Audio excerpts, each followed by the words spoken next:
Jirra jirtuu hordoftoota sagalee tanaa annagaa kootii lafa jirtanitti nagaan isiniif haa baay'atu. Egaa har'as viidiyoo biraatiin deebi'ee dhufeera. Viidiyoon har'aa barnoota guddaa irraa argattu jireenya bu'aa bahii hedduu keessatti wantoonni akkasii isin quunnames jiraachuu danda'a, isin quunnamus ni danda'a gara fuulduraatti jedhee wanta ani irraa barachuu qabdu yookiin immoo irraa of eeggannoo gochuu qabdu jedhee irratti yaadadha jechuudha. Bu'aa bahii hedduu keessatti wantoonni hedduun isin quunnamuu danda'a. Garuu namni tokko namarraa barata, namni tokko immoo isa quunnames irraa barachuu danda'a waan ta'eef. Seenaan kun asuma Itoophiyaa keessatti kolfee kifla katamaa naannoo Yeeshii Dabalee irratti kan inni raawwate jechuudha. Naajaat jedhamti.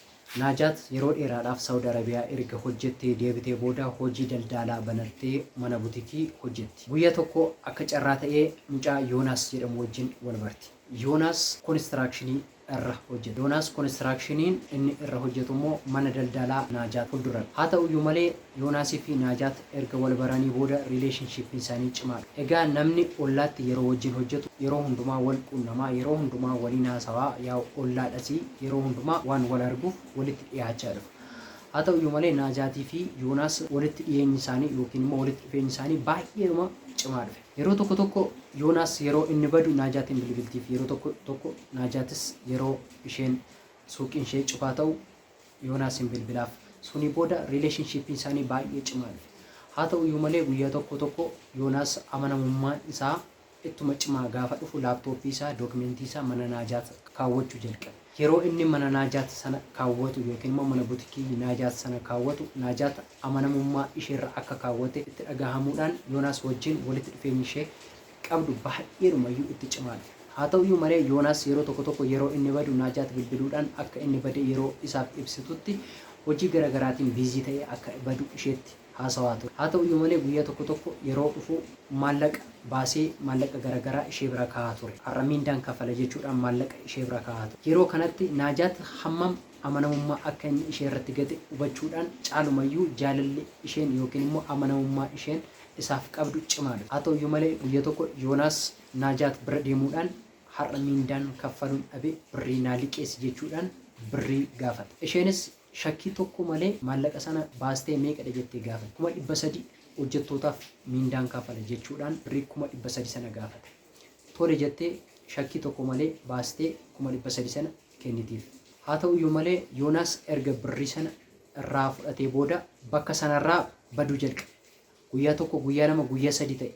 Bilbila isaa sana gaafa yaaltu bilbilli isa sana hojjechuu fidida. Sana booda Naajaat naasuudhaan guutamuudhaan bilbila isaa irra deddeebitee bilbila biraatiinis gaafa yaaltu bilbilli Yoonaas sana matumaa hin hojjetu. Lafa konistirakshinii sana deemtee manaajera sana gaafa gaafattu Yoonaas manaajeras miti, konistirakshinii hojjetus miti. Bakka sanatti namni tokkollee akka isa hin beekne ibsanii. Sana booda Naajaat naasuudhaan guutamuudhaan waan taatu dhabdee hiriyoota ishee hundumatti gaafa himattu poolis xaabaatti riippoortii akka isheen gootu taasisan. Haa ta'uyyuu malee Yoonaas namni jedhamu kun matumaa namni isa beekullee tokkollee hin jiru. Poolisiinis waan ittiin argatu ragaa tokkollee hin qabu. Sana booda Naajaat rabbi gaafa ishee gargaaru maal gooti, guyyaa tokko silkii inni hiriyyaa kooti jedhee ittiin namaaf bilbilee, silkii isheetiin hiriyyaa isaatiif bilbilee ture. Gaafa bilbilu Yoonaas nama jedhamu hiriyyaan isaa sun matumaallee hin beeku. Sana booda Naajaat hiriyyaa isaa sana garmalee caqacaquudhaan wal beellamanii kaaffeetti gaafa wal beellaman silkii nama sanaa gaafa silkii isaatti gashitu silkiin inni Yoonaas jedheetiin bilbilee ture darajeedhaan seevii ta'e. Amma asirratti Yoonaas darajeetti jijjiirameera. Yoonaas kan inni ittiin hanna hojjetudha. Darajeen garuu maqaa isa ittiin sirriisaatti jechuudha. Achi booda darajee namni jedhamu kun nama yuunivarsiitii wajjin baratan hiriyyaasa. Yuunivarsiitii ikoonomiksiidhaan eebbifamanii bahaniit hojii dhabeet hojii kan irratti kan inni bobba'e jechuudha. Sana booda Naajaat darajeedhaan bilbila isaatiin bilbila biraa qabuun hiriyyaasaa sanaan bilbiluudhaan poolisiin karaa hiriyyaasaa sanaan hordofeet Beetel kondominiyeemii keessatti argata. Suni booda kondominiyeemii kireessee utuu inni rafuu poolisiin guyyaa keessaa sa'aatii 8tti kan inni argate jechuudha.